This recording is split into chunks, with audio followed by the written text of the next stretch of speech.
Seterusnya beliau berkomentar fahasuna wa huna hasuna an nuthbita ma balagaina fi sya'ni hadzal habibi min akhbarin wa athar. Di sini kata Habib Ali Habsyi, hasuna bagus, an nuthbita untuk kami mencantumkan ma balagha apapun yang sudah sampai ilaina kepada kami fi sya'ni hadzal habibi tentang masalah hadzal habib kekasihnya Allah ini yaitu Rasulullah min akhbarin wa athar, baik itu dari hadis langsung atau athar itu maqalatus shalihin, ucapan para sahabat. Untuk apa? Kemudian beliau menyatakan liyatasharrafa bi kitabatihil qalamu wal qirtasu, agar bisa menjadi mulia, bisa menjadi bangga bi kitabatihi dengan menulis sejarah Rasulullah, menulis hadis, menulis bagaimana pujian-pujian ulama tentang Rasulullah.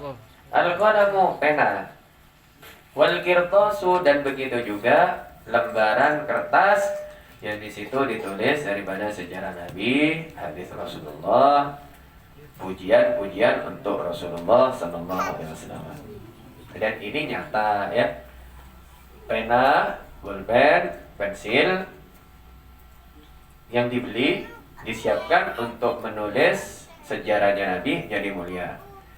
Kertas yang awalnya tidak ada harganya, tidak ada, biasa ya, sama orang mungkin dibikin kulit kacang, dibikin bungkus kacang atau yang lainnya.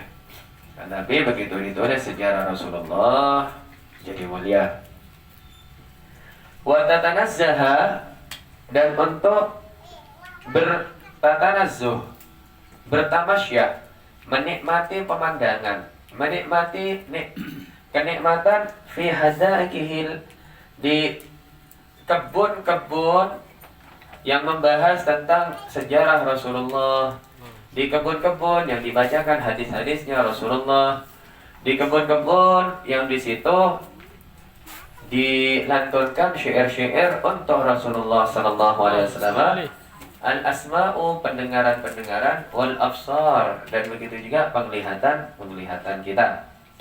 Jadi dengan kita mendengar daripada maulid, mendengar daripada salawat, mendengar daripada gasidah yang memuji Rasulullah, baik gasidahnya itu bahasa Arab, bahasa Indonesia, bahasa Madura, bahasa Inggris, bahasa apapun saja, yang memuji Rasulullah sallallahu alaihi wasallam, itu dikatakan telinga kita akan menjadi langsung otomatis diberkahi. Begitu juga apalagi pandangan-pandangan kita ketika tertuju kepada tulisan-tulisan yang di situ tertera daripada hadis Rasulullah. Kita baca hadis Nabi, mata kita melihat kepada hadisnya Rasulullah. Mata kita tertuju kepada maulid yang di situ ditulis sejarah Rasulullah.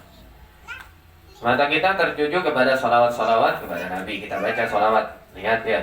Kemudian kita juga melihat baik apapun saja untayan-untayan mutiara untuk Rasulullah tersebut, baik berbahasa Arab ataupun berbahasa Indonesia ataupun berbahasa Inggris ataupun bahasa Cina, bahasa apapun saja. Kalau di situ ditulis untuk memuji Rasulullah, itu mata kita pun diberkahi oleh Allah Subhanahu wa taala. Itu kayak gitu ya. Itu otomatis ya, otomatis. Loh kok bisa? Karena Rasulullah itu rahmatun muhda. Beliau, saya rahmat yang sama Allah dihadiahkan untuk khususnya umat saya. Jadi langsung ya, langsung otomatis diberkahi. Jadi ya obat untuk kita. Ya kita baca maulid, dibaca ya, atau kita membaca sejarahnya Rasulullah. Habib Abdullah bin Syihab, beliau menteladani kepada kakendanya beliau Habib Alwi bin Syihab. Beliau selalu mengingatkan kepada hadirin dimanapun majlis, dimanapun beliau ceramah, beliau pasti berkomen. Beliau membawa hadis yang berbunyi inda dzikris salihin tanzilur rahmah, atau diriwayatkan tatanazzalur rahmat.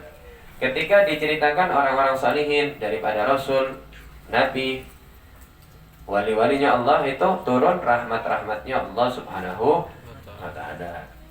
Kemudian kata Habib Abdullah bin Syihab, wa kaifa bi aslahis salihin. Bagaimana kalau orang membaca nongkrong, walaupun dengan kopi, dengan teh, nongkrong membahas sejarahnya Rasulullah. Bagaimana ya? Kita cerita wali-wali aja turun rahmatnya Allah. Bagaimana kalau kita cerita Rasulullah yang memang Rasulullah ini wujudnya aslinya rahmatnya Allah Subhanahu wa ta'ala. Ya, semoga kita oleh Allah Subhanahu wa ta'ala diberikan kesenangan, kegemaran untuk selalu membaca sejarah Nabi Sallallahu Alaihi Wasallam melebihi dari seluruh cerita, agar kita selamat kelak yaumul qiyamah, agar hati kita selamat, agar kita selalu manut, selalu ikut kepada Rasulullah Sallallahu Alaihi Wasallam. Sekian, wassalamualaikum warahmatullahi wabarakatuh.